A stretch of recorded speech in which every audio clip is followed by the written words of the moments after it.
Hello everyone, welcome back to my YouTube channel. Today we'll see the drugs which are used to treat the blood disorders and the drugs which are used for the treatment of blood disorders.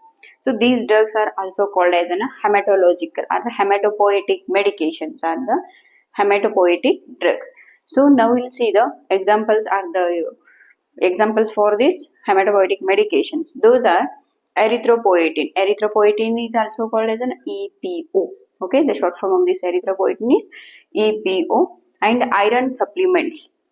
Okay, iron supplements contains the ferrous sulfate, ferrous gluconate and ferrous polymaltose. And next, folic acid, vitamin B12. Vitamin B12 is also called as an cyanocobalamin. And hydroxyurea. Hydroxyurea, it is used for the treatment of sickle cell anemia. And filgrastim. These drugs are included in the class of GCSF. GCSF is also called as a granulocyte colony stimulating factor. Granulocyte colony stimulating factor.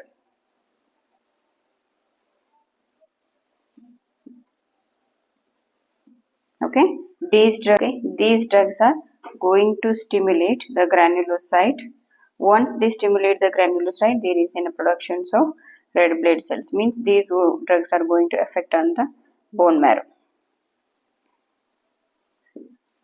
Okay, by affecting on the bone marrow, these are going to produce the red blood cells.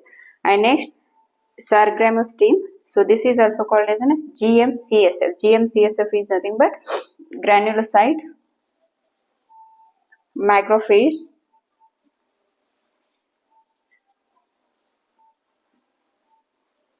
macrophage colony stimulating factor.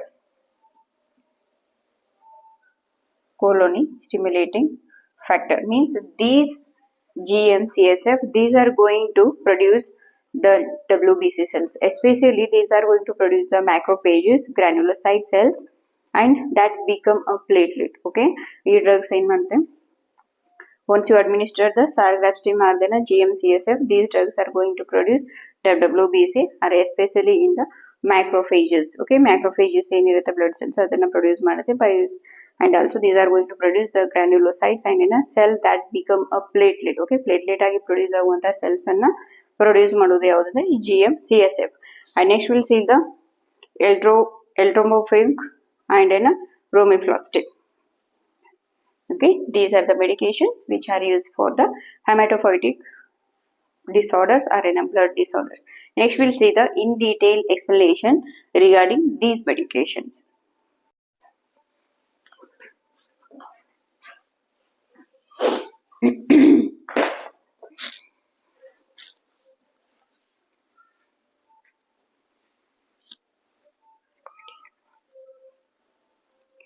Now we'll see the erythropoietin. Okay, erythropoietin is also called as an apoietin alpha.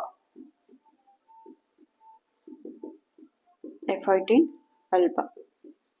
Okay, these drugs are derived from the apoietin alpha classification of the drugs. So here the dose and the route of administration of these erythropoietin is indications. Means these drugs are used in the treatment of anemia of CKD in adults. Here we'll see the dose and the route of administrations with indications. Okay, especially here we are taken the indications that is in a CKD and in a cancer. Okay, CA. So here the indications: anemia of CKD in dialysis in adults on dialysis. Okay, anemia in CKD in adults on dialysis ಅಂದ್ರೆ adults patients chronic kidney diseases ಯಾವುದು ಇರುತ್ತೆ, anaemia ಇರುತ್ತೆ ಅಂದ್ರೆ blood ಕಮ್ಮಿ ಆಗಿರುತ್ತೆ, chronic kidney diseases ಇರುತ್ತೆ, ಆಮೇಲೆ the patient under the dialysis. Okay, dialysis treatment ತಗೋತಿರ್ತಾರೆ. ಸೊ ಆ ಒಂದು ಪೇಷಂಟ್ಸ್ಗೆ ಎಷ್ಟು ಡೋಸ್ ಕೊಡಬೇಕು? Initial dose is 50 to 100 units.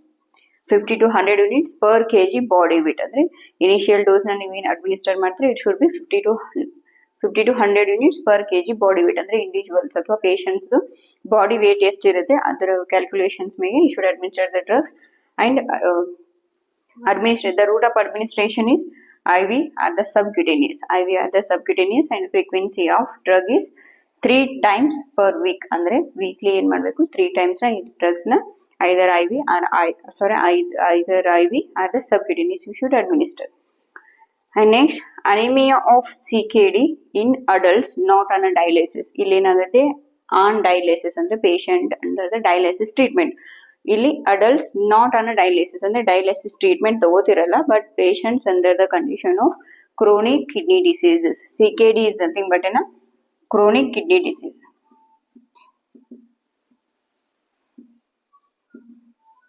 Chronic kidney disease. So here the dose is initial dose is 50 to 100 units per kg body weight and administer either IV or the subcutaneous. But here this drug you should administer once a week. Okay. Weekly one time ಮಾತ್ರ administer ಮಾಡಬೇಕು. ಇಲ್ಲಿ ಏನು ಮಾಡ್ತೀರಾ 3 times per week administer ಮಾಡ್ತೀರಾ. So next will see the anaemia in cancer patients receiving the chemotherapy. Okay, ಇಲ್ಲಿ CKD with dialysis without dialysis ಆಯಿತು.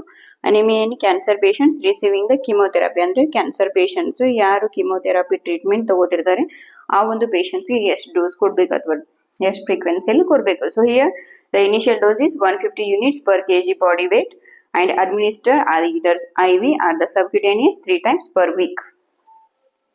Okay, 150 units ಅಂದ್ರೆ ಇಲ್ಲಿ ಡ್ರಗ್ಸ್ ನ ಫ್ರೀಕ್ವೆನ್ಸಿ ಡೋಸ್ ಏನ್ ಮಾಡಬೇಕು ಜಾಸ್ತಿ ಮಾಡಬೇಕು. ವೈ? ಬಿಕಾಸ್ ಕ್ಯಾನ್ಸರ್ ಪೇಷಂಟ್ಸ್ ಏನ್ ಕಿಮೋಥೆರಪಿ ತಗೋತಿರ್ತಾರೆ ಆ ಒಂದು ಪೇಷಂಟ್ಸ್ ಅಲ್ಲಿ ರೆಡ್ ಬ್ಲಡ್ ಸೆಲ್ಸ್ ಡಿಸ್ಟ್ರಕ್ಷನ್ಸ್ ಇರುತ್ತೆ. ಅದರಿಂದ ಏನಾಗುತ್ತೆ ಹಿಮೋಗ್ಲೋಬಿನ್ ಲೆವೆಲ್ ಫಾಲ್ ಆಗಿರುತ್ತೆ. ಅಂದ್ರೆ the patient becomes under the anaemic conditions. Haemoglobin red blood cells complete destruct ಆಗಿರೋದ್ರಿಂದ ಆ ಒಂದು ಪೇಷಂಟ್ಸ್ ಅಲ್ಲಿ ಹಿಮೋಗ್ಲೋಬಿನ್ ವಾಲ್ಯೂಮ್ ಏನಾಗಿರುತ್ತೆ ಕಮ್ಮಿ ಆಗಿರುತ್ತೆ. ಸೊ ಆ ಪೇಷಂಟ್ಸ್ಗೆ you should administer drugs in higher doses mean 150 units per kg body weight and administer IV or the subcutaneous 3 times per week. ಅಂದ್ರೆ weekly 3 times. Reduction of allogenic red blood cells transfusion or the transfusions in surgery patients ಅಂದ್ರೆ reduction of allogenic red blood cell transfusion. allogenic ಅಂದ್ರೆ ಬೇರೆಯವರ blood ನ ತಗೊಂಡು patients ಗೆ administer ಮಾಡೋದು. Same blood group ಏನಿರ್ಬೇಕು ಅಥವಾ ಕ್ರಾಸ್ ಮ್ಯಾಚಿಂಗ್ ಎಲ್ಲಾನು ಇನ್ವೆಸ್ಟಿಗೇಷನ್ಸ್ ಆದ್ಮೇಲೆ ಪೇಷಂಟ್ಸ್ ನೀವೇನು ಬ್ಲಡ್ ಟ್ರಾನ್ಸ್ಫ್ಯೂಷನ್ ಮಾಡ್ತೀರಾ ಅಂದ್ರೆ ಡೋನಾರ್ ಬ್ಲಡ್ ಟ್ರಾನ್ಸ್ಫ್ಯೂಷನ್ ಏನಿದೆ that is allogenic. And in surgery patients ಅಂದ್ರೆ ಸರ್ಜರಿ ಪೇಷಂಟ್ಸ್ ಯಾರು ಇರ್ತಾರೆ before surgery after surgery you can administer this blood. So here the initial dose for this patients is 300 units per kg body weight. ಅಂದ್ರೆ dose ನ ಇಲ್ಲಿ ಮತ್ತೆ ಜಾಸ್ತಿ 150 units ನ ಜಾಸ್ತಿ ಮಾಡಬೇಕು. ಯಾಕಂದ್ರೆ ಡ್ಯೂರಿಂಗ್ ಸರ್ಜರಿ ಪೇಷಂಟ್ಸ್ ಏನಾಗುತ್ತೆ blood loss severe blood loss ಆಗೋ ಚಾನ್ಸಸ್ ಇರುತ್ತೆ. ಅದರಿಂದಾಗಿ 300 units per kg body weight ಅಂದ್ರೆ depend upon the patients body weight ಎಷ್ಟು ಇರುತ್ತೆ ಅಷ್ಟು 300 units ನ ಕೊಡಬೇಕು. And administer IV or the subcutaneous 10 minutes before the surgery. Okay, 10 minutes ಅಂದ್ರೆ ಸರ್ಜರಿ ಮಾಡೋದು 10 minutes ಇರುವಾಗಲೇ ಮುಂಚೆನೆ you should administer 300 units into per kg body weight and with additional doses during or after the surgery if needed. ಅಂದ್ರೆ surgery ಮಾಡಬೇಕಂದ್ರೆ ಇಲ್ಲ surgery ಆದ್ಮೇಲೆ patients ಏನಾದರೂ severe blood loss ಆಯಿತು ಅಂದ್ರೆ ಇಫ್ ನೀಡೆಡ್ ನೆಸಸರಿ ಇದ್ರೆ ಮಾತ್ರ ಈ ಡೋಸ್ 300 units ಏನಿರುತ್ತೆ ಇದಕ್ಕೆ ಎಕ್ಸ್ಟ್ರಾ ಡೋಸ್ ಆ್ಯಡ್ ಮಾಡಿ you should administer to the patients. Okay, so this is the dose and the route of administrations of this erythropoietin or epoetin in alpha drugs. See the indications of this erythropoietins and epoetin alpha classifications of drugs. Those are administered for the indication is nothing but in which conditions ಅಂದ್ರೆ ಯಾವ conditions ಅಲ್ಲಿ ನೀವು ಈ drugs ಅನ್ನ ಕೊಡಬಹುದು. That is anemia due to CKD chronic kidney disease ಇರುವಂತ patients ಗೆ ಕೊಡಬಹುದು. ಜುಡೋವಿಡಿನ್ ಇಂಡ್ಯೂಸ್ಡ್ ಅನೇಮಿಯಾ. ಜುಡೋವಿಡಿನ್ ಇಂಡ್ಯೂಸ್ಡ್ ಅನೇಮಿಯಾ ಅಂದ್ರೆ ಜುಡೋವಿಡಿನ್ ಟ್ಯಾಬ್ಲೆಟ್ ಏನಿರುತ್ತೆ ಈ ಒಂದು ಟ್ಯಾಬ್ಲೆಟ್ ನ ಜಾಂಡಿಸ್ ಕಂಡೀಷನ್ಸ್ ಅಥವಾ ಲಿವರ್ ಡಿಸೀಸಸ್ ರಿಲೇಟೆಡ್ ಕಂಡೀಷನ್ಸ್ ಅಲ್ಲಿ ಅಡ್ಮಿನಿಸ್ಟರ್ ಮಾಡಿರ್ತಾರೆ. ಸೊ ಅಂತ ಪೇಷಂಟ್ಸ್ ಅಲ್ಲಿನೂ ಕೊಡಬಹುದು. ಅಂದ್ರೆ ಜುಡೋವಿಡಿನ್ ಪ್ರೊಲಾಂಗ್ಡ್ ಪೀರಿಯಡ್ ಆಫ್ ಜುಡೋವಿಡಿನ್ ನ ಯೂಸ್ ಮಾಡಿಬಿಟ್ಟು patients will become an anaemia. Anaemia ಆಗಿರೋ ಅಂದ್ರೆ ರೆಡ್ ಬ್ಲಡ್ ಸೆಲ್ಸ್ ಡಿಸ್ಟ್ರಕ್ಟ್ ಆಗಿ ಪೇಷಂಟ್ಸ್ ಅನಿಮಿಕ್ ಆಗೈತೆ ಅಂತ ಕಂಡೀಷನ್ಸ್ ಅಲ್ಲಿ ಕೊಡಬಹುದು. And next anaemia in critically ಇಲ್ ಪೇಷಂಟ್ಸ್ ಅಂದ್ರೆ ನಾರ್ಮಲ್ ಆಗಿ ಮೆಡಿಕಲ್ ಕಂಡೀಷನ್ಸ್ ಏನಿರುತ್ತೆ because of the disease condition because of the less productions of the red blood cells the patient may become the anaemia. The conditions erythropoietins ಕೊಡಬಹುದು and as you know the cancer conditions. Next will see the pharmacokinetics, toxicity, contraindications and the side effect and drug interactions of the erythropoietin or epoetin alpha medications. So here the pharmacokinetics, as you know the pharmacokinetics it includes the 4 mechanisms that is absorption, distribution, metabolism and excretion. So here these drugs are widely absorbed through the subcutaneous are the IV administrations. Okay, subcutaneous ಅಥವಾ intravenous administrations ಮಾಡಿದ್ರೆ they are going to absorb very easily through there. And distribution, these drugs are going to distribute through the bone marrow and other tissues involved in the erythropoiesis. Okay, distributions ಎಲ್ಲ ಆಗುತ್ತೆ. So these are going to distribute to the bone marrow and other tissues involved in the erythropoiesis. Erythropoiesis is nothing but a formation of red blood cells. And next is metabolism. Metabolism, as you know, the primary metabolism, it occurs in the liver, and secondary metabolism, it occurs in the kidneys. Next is excretion. These metabolized drugs are the products, these are going to excrete through the kidneys. So this is the pharmacokinetics. Okay, absorption, distribution, metabolism, and excretion. So next we'll see the toxicity. When you are using the prolonged period of these erythropoietic medications, it may leads to the toxicity. ಅಂದ್ರೆ prolonged period of time ಅಲ್ಲಿ erythropoietic medications ನೀವೇನಾದ್ರೂ use ಮಾಡಿದ್ದೆ ಆದ್ರೆ toxins means ಅಂದ್ರೆ ಆ drug ಒಂದು ಏನ್ ಮಾಡುತ್ತೆ ಪಾಯ್ಸನ್ ನ ರಿಲೀಸ್ ಮಾಡೋದಕ್ಕೆ ಸ್ಟಾರ್ಟ್ ಮಾಡುತ್ತೆ. So those are increase blood pressure means the patient may go for the hypertensions. Okay, hypertension ಆಗ್ಬೋದು ಯಾಕಂದ್ರೆ ಬ್ಲಡ್ ವಾಲ್ಯೂಮ್ ಜಾಸ್ತಿ ಆಯಿತು ಅಂದ್ರೆ ಅಥವಾ ರೆಡ್ ಬ್ಲಡ್ ಸೆಲ್ ಪ್ರೊಡಕ್ಷನ್ ಜಾಸ್ತಿ ಆಯಿತು ಅಂದ್ರೆ obviously the person ಏನಾಗುತ್ತೆ he will become an hypertensive patient. And seizures, the patient may get fits. Okay, fits ಬರೋ ಚಾನ್ಸಸ್ ಇರುತ್ತೆ. Next PRCA. PRCA is nothing but a pure red cell aplasia. Okay, pure red cell aplasia is nothing but here where the body stops producing the red blood cells, means this condition may worsens the anemia. Okay, PRCA is nothing but a pure red cell aplasia. Pure red cell aplasia ಅಂದ್ರೆ pure red cell ಅಪ್ಲೇಸಿಯಾ ಏನಾಗುತ್ತೆ ಈ conditions aplasia ಅಂದ್ರೆ red blood cells produce ಆಗ್ತಿರಂಗಿಲ್ಲ, absence of production of the red blood cells, that is aplasia. Okay, aplasia is nothing but absence of production of the red blood cells. Next we'll see the contraindications. Here these drugs are contraindicated in the uncontrolled blood pressure and the uncontrolled hypertension. ಅಂದ್ರೆ patients ಯಾರಿಗೆ severe hypertension ಇರುತ್ತೆ ಆ ಒಂದು ಪೇಷಂಟ್ಸ್ಗೆ these medications ನ administer ಮಾಡುವಾಗಿಲ್ಲ. Hypersensitivity reactions ಅಂದ್ರೆ ಯಾವ ಪೇಷಂಟ್ಸ್ಗೆ ಡ್ರಗ್ ಅಲರ್ಜಿ ಇರುತ್ತೆ ಆ ಒಂದು ಪೇಷಂಟ್ಸ್ಗೆ administer ಮಾಡುವಾಗಿಲ್ಲ.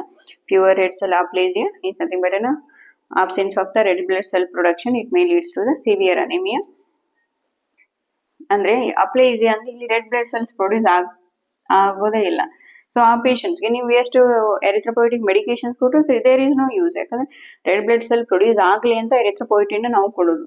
So red blood cell produce ಆಗಲೇ ಇಲ್ಲ ಅಂತಂದ್ರೆ ಯಾವ್ದು ನೀವು ಮೆಡಿಕೇಶನ್ಸ್ ಕೊಟ್ಟು there is no use. And next patients with normal or above HB. Okay, haemoglobin level ಯಾವ ಪೇಷಂಟ್ಸ್ ನಾರ್ಮಲ್ ಇರುತ್ತೆ ಅಥವಾ ಅಬೌವ್ ದ ನಾರ್ಮಲ್ HB ಯಾವ ಪೇಷಂಟ್ಸ್ ಇರುತ್ತೆ ಅವ್ರಿಗೆ ಈ ಡ್ರಗ್ನ ಅಡ್ಮಿನಿಸ್ಟರ್ ಮಾಡೋಂಗಿಲ್ಲ. Patients not undergoing chemotherapy. Okay, chemotherapy ಕೊಟ್ರೆ ಏನಾಗುತ್ತೆ patients red blood cell productions ಏನಾಗುತ್ತೆ ಡಿಸ್ಟ್ರಾಕ್ಟ್ ಆಗಿ ಅನಿಮಿಯಾ ಆಗುತ್ತೆ.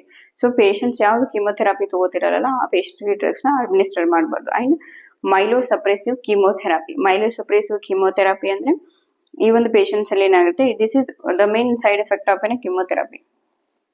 ಓಕೆ, ಪೇಷಂಟ್ಸ್ ಯಾರು ಕಿಮೋಥೆರಪಿ ತಗೋತಿರ್ತಾರೆ ಆ ಪೇಷಂಟ್ಸ್ ಏನಾಗುತ್ತೆ ಮೈಲೋಸಪ್ರೆಷನ್ಸ್ ಅಂದ್ರೆ ಮೈಲನ್ ಶೀಟ್ಸ್ ಏನಿರುತ್ತೆ ಬೋನ್ ಮ್ಯಾರೋದು ಆ ಒಂದು ಶೀಟ್ಸ್ ಸಪ್ರೇಷನ್ಸ್ ಆಗುತ್ತೆ ಅಂದ್ರೆ ಡಿಕ್ರೀಸ್ ಆಗುತ್ತೆ. It may leads to decrease the bone marrow activity. So myelin sheath activity decrease ಆಯಿತು ಅಂದ್ರೆ obviously there may be a decrease of the bone marrow activity. Okay, bone marrow activity ಏನಾಗಿತ್ತು ಕಮ್ಮಿ ಆಗಿತ್ತು. Once the bone marrow activity ಕಮ್ಮಿ ಆಯಿತು ಅಂದ್ರೆ red blood cells productions ಏನಾಗುತ್ತೆ decrease ಆಗುತ್ತೆ. Decrease the red blood cell productions. ಯಾಕಂದ್ರೆ red blood cells mainly produce ಆಗುವುದಲ್ಲಿ ಅಂದ್ರೆ bone marrow. So bone marrow ಆಕ್ಟಿವಿಟಿನೇ ಕಮ್ಮಿ ಆಯಿತು ಅಂತಂದ್ರೆ we can means there is no any productions of the red blood cells. Okay, these are the contraindications, that is uncontrolled hypertension, hypersensitivity reaction, pure red cell aplasia, patients with a normal or the above HB, patients not undergoing chemotherapy, myelosuppressive chemotherapy. Okay, these are contraindications. Next we'll see the side effects. Andre ee drugs na administer madidmege ಏನೇನ್ side effects ಆಗುತ್ತೆ. So those are hypertension, the blood pressure increase ಆಗೋ chances ಇರುತ್ತೆ because of the increased red blood cells productions and clot formations and thrombosis ಆಗೋ chances ಇರುತ್ತೆ. Clot formation is also called as thrombosis and edema. ಅಂದ್ರೆ fluid exudations from the extracellular tissues or extracellular place. ಅಂದ್ರೆ fluid ಏನಿರುತ್ತೆ intra cells ಇಂದ extra cell ಗೆ ಬಂದು settle ಆಯಿತು ಅಂದ್ರೆ it is called as that is called as an edema. Next, pruritus. Pruritus, it is nothing but an uncomfortable irritable sensation. Okay, uncomfortable irritable sensations ಅಂದ್ರೆ ಕೈ ಮೈ ಎಲ್ಲ ಏನಾಗೋದು ಒಂಥರ ಸ್ಕಿನ್ ರ್ಯಾಶಸ್ ಆಗುತ್ತಲ್ಲ, ರ್ಯಾಶಸ್ ಅಲ್ಲ ಆಕ್ಚುಲಿ ಎಡೆಮಾ ತರ ಒಂಥರ ಫುಲ್ ಸ್ಕಿನ್ ಎಲ್ಲ ಏನಾಗುತ್ತೆ ಯಾವಾಗ ನೋಡಿದ್ರು ಒಂಥರ ಈಚಿಂಗ್ ಆಗೋದಕ್ಕೆ ಸ್ಟಾರ್ಟ್ ಆಗುತ್ತೆ. So that is an pruritus. ಅಂದ್ರೆ ಇವಾಗ ನೀವು ಗೊತ್ತಿರ್ಬೋದು ಟಾನಿಕ್ ಟ್ಯಾಬ್ಲೆಟ್ಸ್ ಏನ್ ಕೊಟ್ಟಿರ್ತಾರೆ ಡಾಕ್ಟರ್ಸ್, ಅದು ತಗೊಂಡ್ಮೇಲೆ ಸ್ಕಿನ್ ಎಲ್ಲ ಒಂಥರ ಪರ್ಚ್ಕೋಬೇಕು ಅಂತ ಅನ್ಸುತ್ತೆ. That is a pruritus. Okay, and the most common is nausea and vomiting. So next, that we'll see the drug interactions, means in which conditions these drugs, with these drugs are going to increase or decrease the level of efficacy with other drugs. Okay, here these drugs are going to increase the level of efficacy with iron supplements, anticoagulants, immunosuppressant drugs, hypertensive medications are the antihypertensives, and hormonal therapy. Hormonal therapy ಅಂದ್ರೆ specially androgen therapy ಯಾರು ತಗೋತಿರ್ತಾರೆ ಆ ಒಂದು tablets ಜೋಡಿ ಅಥವಾ ಆ ಒಂದು medications ಜೋಡಿ ಏನಾಗುತ್ತೆ ಡ್ರಗ್ ಎಫಿಕಸಿ ಅಂದ್ರೆ ಡ್ರಗ್ ಕಾನ್ಸಂಟ್ರೇಷನ್ ಜಾಸ್ತಿ ಆಗುತ್ತೆ, ಅಂಡ್ ರೆಡ್ಯೂಸ್ಡ್ ಎಫಿಕಸಿ ಅಂದ್ರೆ ಡ್ರಗ್ ಕಾನ್ಸಂಟ್ರೇಷನ್ ಕಮ್ಮಿ ಆಗೋದು. ಸೊ ಹಿಯರ್ ಲೈವ್ ವ್ಯಾಕ್ಸಿನ್ಸ್ ಅಂದ್ರೆ ಲೈವ್ ವ್ಯಾಕ್ಸಿನ್ಸ್ ಅನ್ನ ಯಾವಾಗ ಕೊಡ್ತಿರ್ತೀರಾ ಆ ಒಂದು ಟೈಮಲ್ಲಿ ಎರಿಥ್ರೋಪೊಯಿಟಿಕ್ ಮೆಡಿಕೇಶನ್ಸ್ ಅಥವಾ ಹೆಮಾಟೊಲಾಜಿಕಲ್ ಮೆಡಿಕೇಶನ್ಸ್ ಅಡ್ಮಿನಿಸ್ಟ್ರೇಟ್ ಮಾಡುವಾಗಿಲ್ಲ. And also these drugs are going for NSAIDs, non steroidal anti inflammatory drugs. Okay, anti inflammatory drugs ಏನ್ ಕೊಡ್ತಿರ್ತೀರಾ ಆವಾಗ ಎರಿಥ್ರೋಪೊಯಿಟಿನ್ ಮೆಡಿಕೇಶನ್ಸ್ ನ ಅಡ್ಮಿನಿಸ್ಟರ್ ಮಾಡಲ್ಲ. Why? Because the drugs are going to reduce the efficiency. ಅಂದ್ರೆ ನೀವು ಎರಿಥ್ರೋಪೊಯಿಟಿನ್ medications ಕೊಟ್ಟರು ಏನಾಗುತ್ತೆ live vaccines ಆಗಿರ್ಬೋದಾ ಅಥವಾ NSAIDs ಏನ್ ಮಾಡುತ್ತೆ ಆ ಒಂದು ಡ್ರಗ್ ಆಕ್ಷನ್ ನ ಕಮ್ಮಿ ಮಾಡಿಬಿಡುತ್ತೆ. ಕಮ್ಮಿ ಮಾಡಿದ್ರೆ ನೀವು ಎಷ್ಟೇ ಹೈ ಲೆವೆಲ್ ಡೋಸ್ ಕೊಟ್ಟರು there is no use. Okay, these are in detail explanation regarding the erythropoietin. Iron supplements. So iron supplements, as you know, it is a dietary supplement used to prevent the many iron deficiency anemia. Okay, so it is a dietary supplement used to prevent the many iron deficiency anemia, and iron is an essential mineral. It plays a crucial role in producing the hemoglobins. Okay, iron ಯಾಕೆ ಬೇಕು ನಮಗೆ ನಮ್ಮ ಬಾಡಿಯಲ್ಲಿ ಅಂತಂದ್ರೆ it is going to produce the hemoglobins level, and also it is going to carry the oxygen to the red blood cells. ಅಂದ್ರೆ red blood cells ಗೆ ಒಂದು oxygen supply ಕೊಡುವಂತ ಒಂದು ಎಲಿಮೆಂಟ್ ಯಾವುದಪ್ಪ ಅಂತಂದ್ರೆ ಐರನ್. ಓಕೆ, ಸೊ ಹಿಯರ್ ಯಾವಾಗ red blood cells ಗೆ oxygen supply ಆಗಲ್ಲ, so we are getting an unhealthy or then abnormal red blood cells. Okay, abnormal red blood cells ನಮ್ಮ ಬಾಡಿಗೆ ಏನ್ ಬೇಕು ನಾರ್ಮಲ್, ಸೊ ಅಬ್ನಾರ್ಮಲ್ ಅಲ್ಲ. ನಾರ್ಮಲ್ ರೆಡ್ ಬ್ಲಡ್ ಸೆಲ್ಸ್ ಇದ್ರೆ body equilibrium ಏನಿರುತ್ತೆ ಅಥವಾ ಇಂಟರ್ನಲ್ ಬಾಡಿ ಹೆಮೋಸ್ಟಾಸಿಸ್ ಏನಿರುತ್ತೆ ಇಟ್ ವಿಲ್ ಬಿ ನಾರ್ಮಲ್. ಅದೇ ಅಬ್ನಾರ್ಮಲ್ ರೆಡ್ ಬ್ಲಡ್ ಸೆಲ್ಸ್ ಏನಾದ್ರೂ ಬಾಡಿಯಲ್ಲಿ ಪ್ರೊಡ್ಯೂಸ್ ಆದ್ರೆ the person or the individual may become an unhealthy or the sick. Here we'll see the dose, frequency and the route of administrations of iron supplements. So here the iron supplements are available in the form of ferrous sulfate, ferrous gluconate, and in a ferrous maltose. So this drug means the recommended dose of the ferrous sulfate is for adults. It is administered in the 325 mg. Means in the 325 mg na adults ಗೆ administer ಮಾಡಬೇಕು. ಇದರಲ್ಲಿ ಏನಿರುತ್ತೆ 65 mg of elemental iron ಇರುತ್ತೆ. Okay, remaining thing ಏನಿರುತ್ತೆ ferrous sulphate ಇರುತ್ತೆ. And orally 1 to 3 times per day. ಅಂದ್ರೆ ಒಂದಿನಕ್ಕೆ ನೀವು ಎಷ್ಟು ಡೋಸ್ ಕೊಡ್ಬೋದು, ಒಂದರಿಂದ 3 times ಕೊಡ್ಬೋದು. So that is ferrous sulphate. And the comments are the remarks for this drug. This drug should be taken on the empty stomach. Okay, empty stomach alle yaake tagobekku andre to prevent and to avoid the GI system disturbances and the gastrointestinal problems, that is nausea, vomiting, and diarrhea. Sometimes enagutte iron supplements tagodrinda enagutte the patient may feel the constipations or diarrhea. Okay, sometimes patients ge enagutte constipation agodu illa antandre the patient may feel the diarrhea. So next we'll see the ferrous gluconate. Ferrous gluconate for adults 300 mg administered once orally once or twice a day. ಅಂದ್ರೆ ಇದನ್ನ oral root ಅಲ್ಲಿ ಕೊಡಬಹುದು, daily 1 time ಇಲ್ಲ 2 times ಕೊಡಬಹುದು. So ಈ 300 mg ferrous ಗ್ಲೂಕೋನೇಟ್ ಏನಿದೆ ಇದರಲ್ಲಿ 35 mg of elemental iron ಇರುತ್ತೆ. ಓಕೆ, ಫೆರಸ್ ಸಲ್ಫೇಟ್ ಅನ್ನು ಓರಲಿ ಅಡ್ಮಿನಿಸ್ಟ್ರೇಟ್ ಮಾಡಬಹುದು ಆಮೇಲೆ ಫೆರಸ್ ಗ್ಲೂಕೋನೇಟ್ ಅನ್ನು ಓರಲ್ ಅಡ್ಮಿನಿಸ್ಟ್ರೇಟ್ ಮಾಡ್ಬೋದು. ಈ ಡ್ರಗ್ಸ್ ಅನ್ನ 1 ರಿಂದ 3 ಟೈಮ್ ಡೈಲಿ ಕೊಡ್ಬೋದು. ಆಮೇಲೆ ಫೆರಸ್ ಗ್ಲೂಕೋನೇಟ್ ಏನಿದೆ ಈ ಒಂದು ಡ್ರಗ್ ನ ಓರಲಿ once ಆದ್ರೆ twice ಅಂದ್ರೆ ಡೈಲಿ 2 ಟೈಮ್ಸ್ ಕೊಡ್ಬೋದು. So 300 it is available in 300 mg. In that the 35 mg of an elemental iron and it should be take with meals. Okay, illénaಗುತ್ತೆ ferrous sulfate ಅನ್ನ you are taking with an empty stomach, but in the ferrous gluconate you should take with an foods.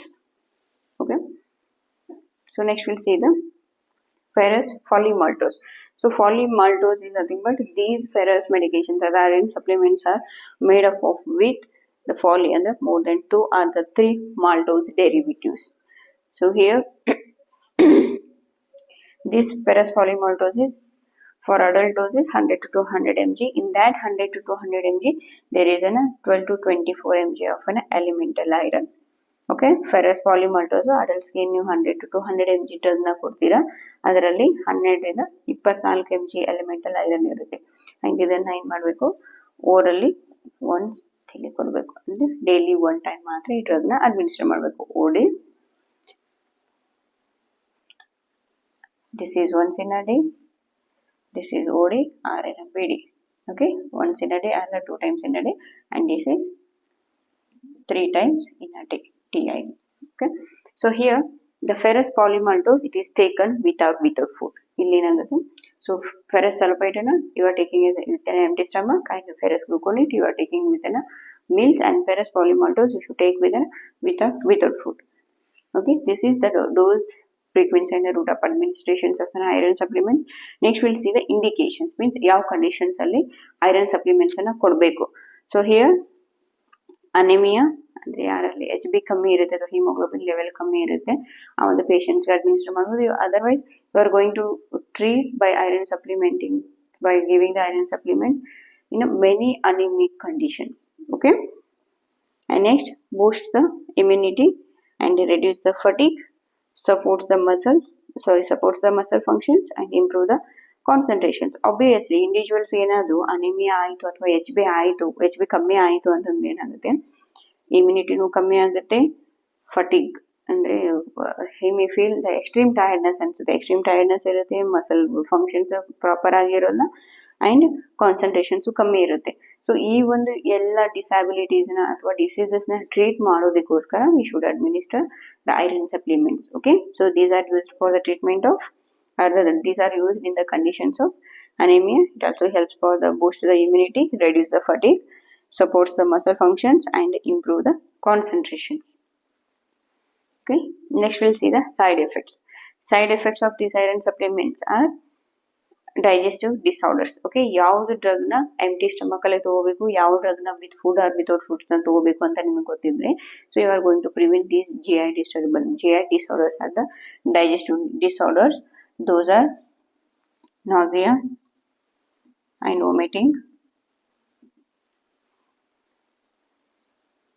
diarrhea and constipation.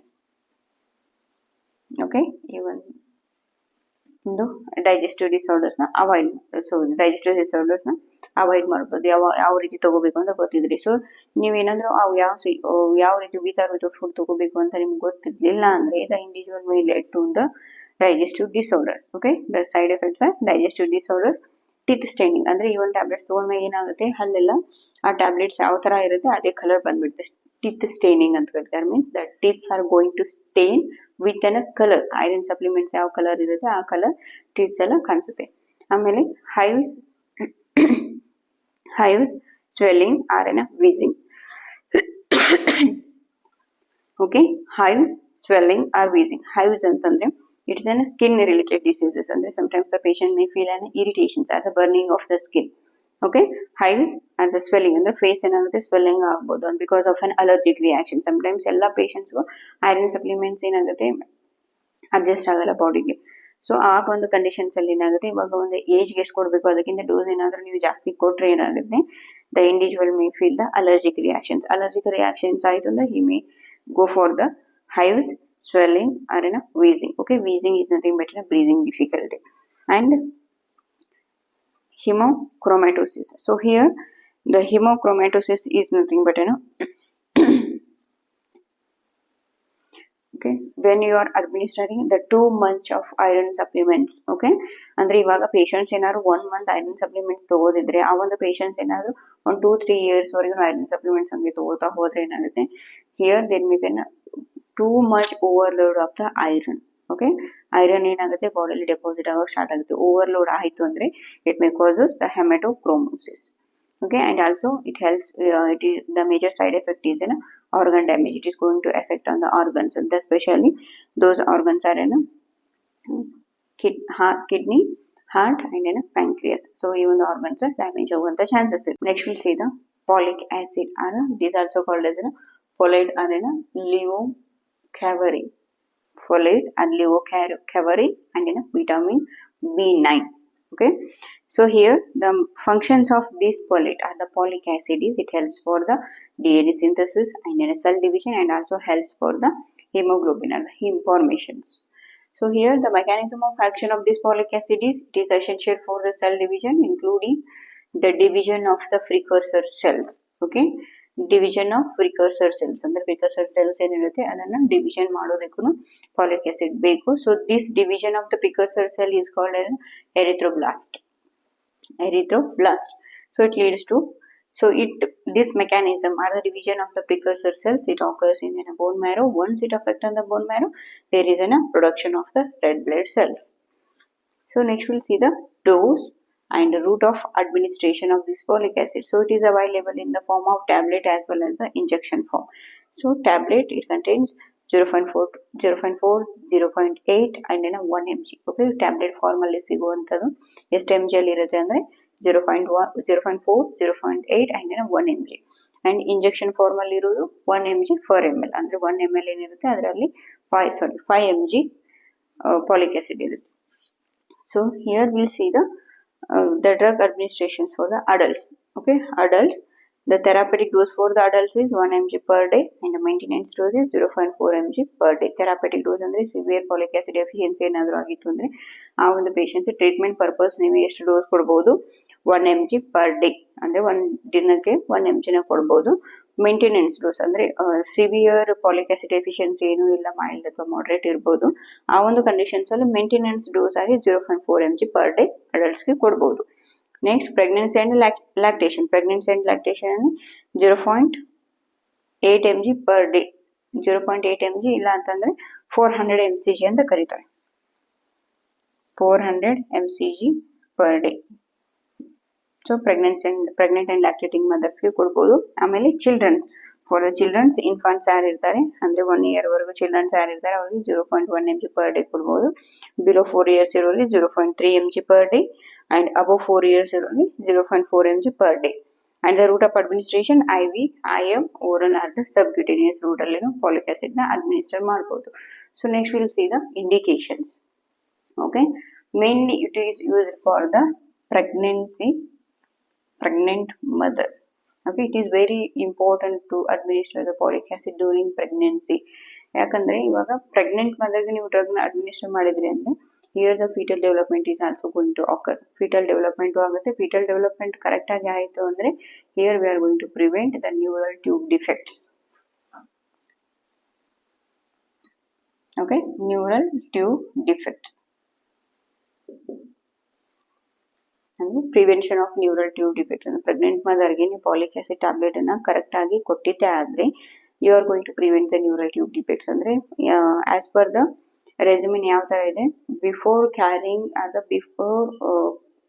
The pregnancy ಏನ್ ಮಾಡ್ಬೇಕು, mother 3 months ಅಂದ್ರೆ once carry ಆಗ್ಬೇಕು ಅಂತ plan ಮಾಡಿದ್ರೆ 3 months ಅಂದ್ರೆ ಥೆರಾಪಿಟಿಕ್ purpose ಏನಿರುತ್ತೆ 3 months folic acid tablet ತಗೋಬೇಕು. ಆಮೇಲೆ ಪ್ರೆಗ್ನೆನ್ಸಿ ಆದ್ಮೇಲೆ up to 3 or 4 months folic acid ನ ಕನ್ಸ್ಯೂಮ್ ಮಾಡಬೇಕು. Why, to prevent the folic acid deficiency. And also the mother is undergone for the healthy egg productions. Okay, mother ಏನಿರುತ್ತೆ ovulations period ಏನಿರುತ್ತೆ ಆ ಒಂದು period ಅಲ್ಲಿ before ಕನ್ಸೆಪ್ಷನ್ಸ್ ಅಲ್ಲಿ ಏನಾಗುತ್ತೆ, ಕೆಲವೊಂದು ಎಷ್ಟೋ ಜನ ಮದರ್ಸ್ ಏನಿರ್ತಾರೆ ಇನ್ಫರ್ಟೈಲ್ ಅಂದ್ರೆ ಇನ್ಫರ್ಟಿಲಿಟಿ ಇರುತ್ತೆ. ಇನ್ಫರ್ಟಿಲಿಟಿ ಯಾಕೆ ಆಗ್ತಿರುತ್ತೆ ಅಂದ್ರೆ because of the inadequate cell division. Correct ಆಗಿ ಸೆಲ್ ಡಿವಿಷನ್ಸ್ ಆಗ್ತಿರಲ್ಲ. ಆ ಒಂದು ಟೈಮಲ್ಲಿ ನೀವೇನು ಅವ್ರಿಗೆ ಅಡ್ವೈಸ್ ಮಾಡಬೇಕು ಅಂದ್ರೆ ಬಿಫೋರ್ ಪ್ರೆಗ್ನೆನ್ಸಿ ಅಂದ್ರೆ once they plan for the conceptions ಅಂದರೆ ಪ್ರೆಗ್ನೆನ್ಸಿ ಪ್ಲಾನ್ ಮಾಡ್ತಾ ಇದ್ರೆ ಆ ಒಂದು ಪ್ರೆಗ್ನೆಂಟ್ ಮದರ್ಗೆ ಅಥವಾ ಆ ಒಂದು ಕಪಲ್ಸ್ಗೆ ಏನು ಹೇಳಬೇಕು, ಫಾಲಿಕ್ ಆ್ಯಸಿಡನ್ನು 3 months ಮುಂಚೆ ತಗೋಬೇಕು. ಆಮೇಲೆ 3 months ಆದಮೇಲೆ ಒನ್ಸ್ ದೇ ಕನ್ಸ್ಯೂಮ್ ಅಂದರೆ ಒನ್ಸ್ ಏನಾದ್ರು ಕನ್ಸೆಪ್ಷನ್ಸ್ ಆಯಿತು ಅಂದರೆ ಪ್ರೆಗ್ನೆಂಟ್ ಆದರೂ ಅಂದರೆ ಪ್ರೆಗ್ನೆನ್ಸಿ ಆದಮೇಲೆ 3 months ಟ್ಯಾಬ್ಲೆಟ್ ತಗೋಬೇಕು ಹೇಳಬೇಕು. ಸೊ 3 months ಆಫ್ಟರ್ ಪ್ರೆಗ್ನೆನ್ಸಿ ಏನಾಗುತ್ತೆ, it helps for the foetal development ಆಗುತ್ತೆ. ಆ್ಯಂಡ್ ಆಲ್ಸೋ ದ ಮದರಲ್ಲಿರುವಂಥ ಅನಿಮಿಯಾನ ಪ್ರಿವೆಂಟ್ ಮಾಡೋದಕ್ಕೆ ಅಥವಾ ಹಿಮೋಗ್ಲೋಬಿನ್ ಪ್ರೊಡಕ್ಷನ್ಸ್ಗೆ ಫಾಲಿಕ್ ಆ್ಯಸಿಡ್ ಹೆಲ್ಪ್ ಆಗುತ್ತೆ. ಅದೇ ಬಿಫೋರ್ ಪ್ರೆಗ್ನೆನ್ಸಿ ಯಾಕೆ ತಗೋಬೇಕು ಅಂದರೆ to maintain the proper ovulation cycles, ಅಂದರೆ ಹೆಲ್ದಿ ಎಗ್ಸ್ ರಿಲೀಸ್ ಆಗ್ತಿರಂಗಿಲ್ಲ, ಓಮ್ಸ್ release ಆಗ್ತಿರಲ್ಲ.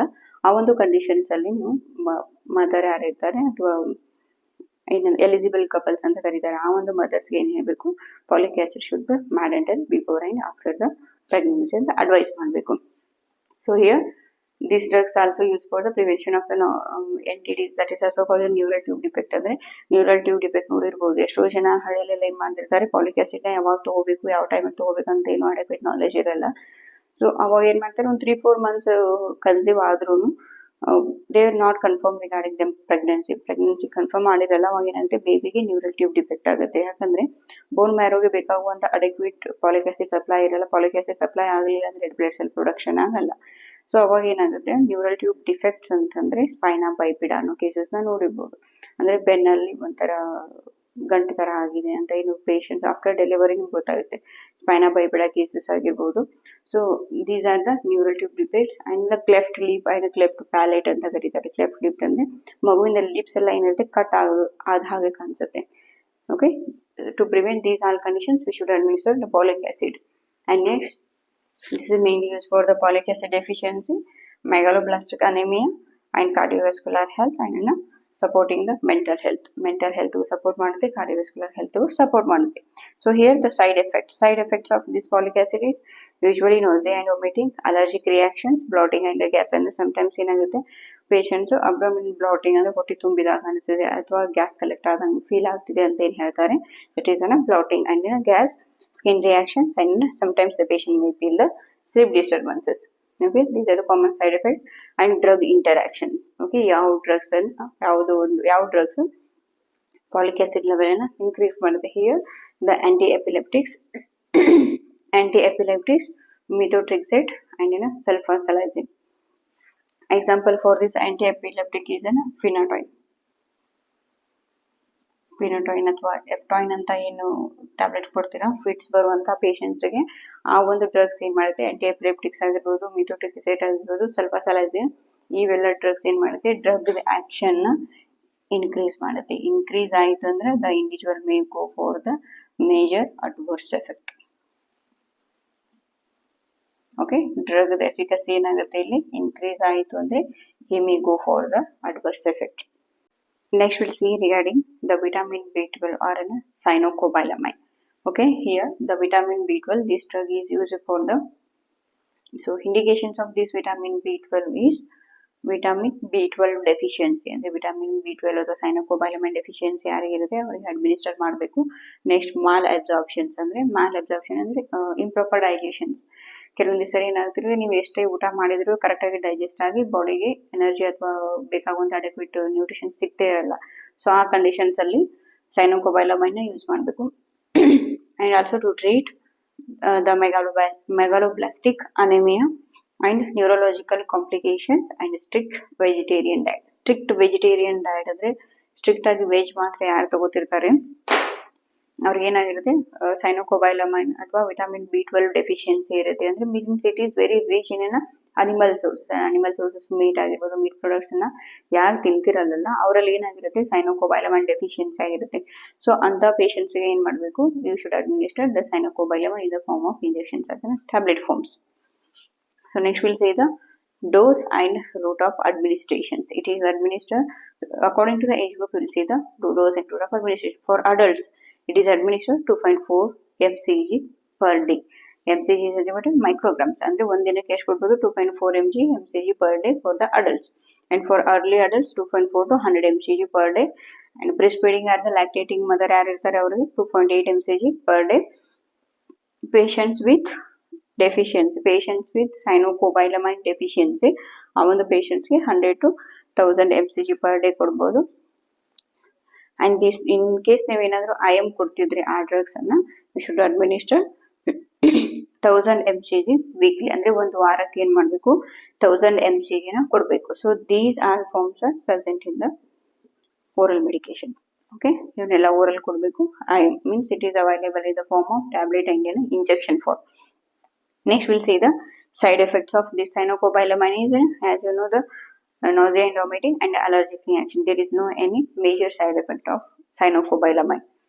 Next we'll see the pharmacokinetics. That pharmacokinetics absorb means these drugs are absorbed in the distal ileum of the small intestine. Okay, small intestine in the distal part ಏನಿರುತ್ತೆ ಅಲ್ಲಿ absorb ಆಗುತ್ತೆ. And the distribution it occurs through the blood streams, and metabolism it is converted to the coenzyme forms. Okay, metabolize ಆಗಬೇಕಂದ್ರೆ it is converting to the coenzyme forms. Those are methylcobalamin and adenosylcobalamin. ಮಿಥೈಲ್ಕೋಬಾಲಮೈನ್ ಮತ್ತೆ ಅಡಿನೋಸೈಲ್ಕೋಬಾಲಮೈನ್ ಆಗಿ 2 forms ಅಲ್ಲಿ divide ಆಗಿದೆ. ಹಾಗೆ these two drugs are help for the enzymatic reactions. Okay, these two are helps for the enzymatic reactions, and the excretion is usually occurs in bile or the eliminated in a feces and in a urine. Okay, this is the pharmacokinetic of the cyanocobalamin. Next we'll see the drug interaction. These drugs are going to interact with the proton pump inhibitors. Okay, proton pump inhibitors na ನೀವು ಯಾವಾಗ ಕೊಡ್ತೀರಾ? Example for this is ranitidine. Empty stomach ಅಲ್ಲಿ ಕೊಡೋದ್ರಿಂದ ಏನಾಗುತ್ತೆ, ಈ drugs ನಾವು ಕೊಡೋದು ಯಾಕಂದ್ರೆ ಆಸಿಡ್ ಲೆವೆಲ್ ಅನ್ನ ರಿಡ್ಯೂಸ್ ಮಾಡಲಿ ಅಂತ, to decrease the hydrochloric acid level. Okay, hydrochloric acid level ಏನಾದ್ರೂ ಕಮ್ಮಿ ಆಯಿತು ಅಂತಂದ್ರೆ ಸೊ ಈ ಸೈನೋಕೋಬಾಲಮನ್ ಇಂಟರಾಕ್ಟ್ ಆಗೋದಕ್ಕೆ ಅಥವಾ ಈಸಿಯಾಗಿ ಅಬ್ಸರ್ವ್ ಆಗೋದಕ್ಕೆ so it may going to reduce the action of the cyanocobalamin. ಅಂದ್ರೆ ಪ್ರೋಟಾನ್ ಪಂಪ್ ಇನ್ಹಿಬಿಟರ್ಸ್ ನ ಕೊಡ್ಬೇಕಾದ್ರೆ ಏನಾಗುತ್ತೆ, ಸೈನೋಕೋಬಾಲಮನ್ ನ ನೀವು ಅಡ್ಮಿನಿಸ್ಟ್ರೇಟ್ ಮಾಡಿದ್ರೆ the action or the efficacy of that drug is going to reduce. And next, long-term use of the metformin. Metformin ಅಂದ್ರೆ it comes under the anti-diabetic medications. Anti-diabetic medications use ಮಾಡ್ತಾ ಇರೋ patients ಗೆ ಸೈನೋಕೋಬಾಲಮೈನ್ ಕೊಟ್ರೆ ಏನಾಗುತ್ತೆ, increase excretory rate. Okay, ಅಂದ್ರೆ correct ಆಗಿ ಅಬ್ಸಾರ್ಪ್ಷನ್ಸ್ ಆಗಲ್ಲ, ಅವಾಗ ಬರೀ ಎಕ್ಸ್ಕ್ರೀಷನ್ಸ್ ಆಗೋದ ಹೋಗ್ಬಿಡುತ್ತೆ. And next is anticonvulsants. As you know the anticonvulsants, example for this is Actoin and Phenytoin. ಈ ಒಂದು ಡ್ರಗ್ಸ್ ಕೊಡ್ಬೇಕಾದ್ರೆ ಸೈನೋಕೋಬಾಲಮೈನ್ ಸೈನೋಕೋಬಾಲಮೈನ್ ಏನಾಗುತ್ತೆ ಆಂಟಿ ಕನ್ವಲ್ಸೆಂಟ್ಸ್ ಜೊತೆ ಇಂಟರಾಕ್ಟ್ ಆಗಿ ತಮ್ಮ ಎಫಿಕಸಿ ಏನಿರುತ್ತೆ ಅದನ್ನ ಕಮ್ಮಿ ಮಾಡ್ಕೊಳ್ಳುತ್ತೆ. Next we'll see the hydroxyurea. As you know the hydroxyurea it is administered to treat the sickle cell anemia. Okay, sickle cell anemia ಏನಿರುತ್ತೆ ಆ ಒಂದು ಕಂಡೀಷನ್ ನ ಟ್ರೀಟ್ ಮಾಡೋದಕ್ಕೆ ಹೈಡ್ರಾಕ್ಸಿಯೂರಿಯಾ ನ ಅಡ್ಮಿನಿಸ್ಟರ್ ಮಾಡ್ತಾರೆ. Here the dose of this drug is 5 mg per kg body weight every 4 to 6 weeks.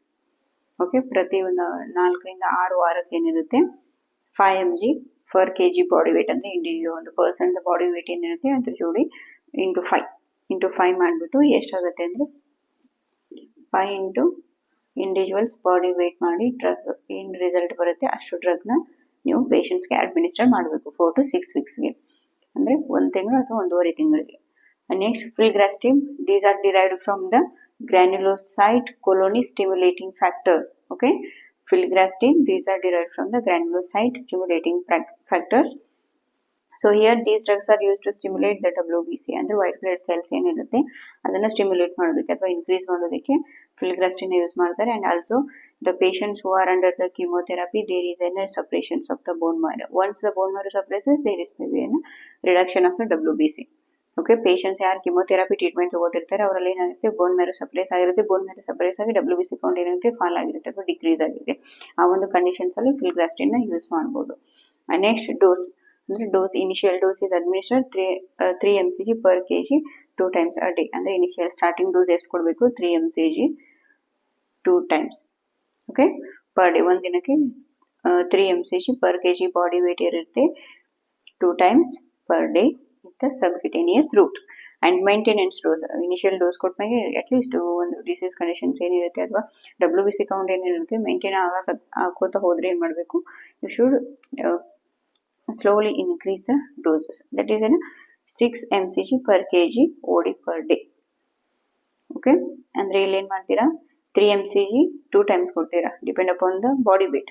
ಇಲ್ಲಿ ಏನು ಮಾಡಬೇಕು 6 mcg ಓಡಿ ಅಂದರೆ 1 ಟೈಮ್ ಮಾತ್ರ ಟ್ಯಾಬ್ಲೆಟ್ 6 mcg ಕೊಟ್ಬಿಡೋದು. That is an subcutaneous route and maximum dose is 100 mcg per kg body weight. ಅಂದರೆ maximum dose ಎಷ್ಟು ಕೊಡ್ಬೋದು 100 mcg.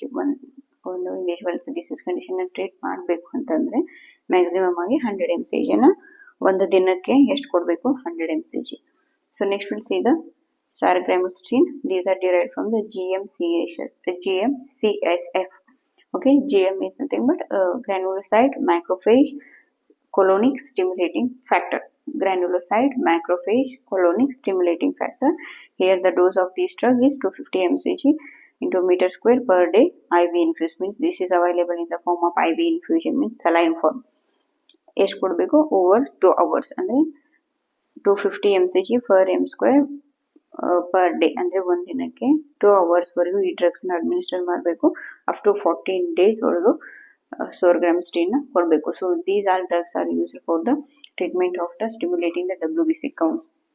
And here the eltrombopag it is used for the treatment of low platelet count. ಅಂದರೆ this disease condition is called as thrombocytopenia. Thrombocytopenia patients ಇರುತ್ತೆ ಅವರಿಗೆ eltrombopag ಕೊಡಬೇಕು. Next chronic liver diseases.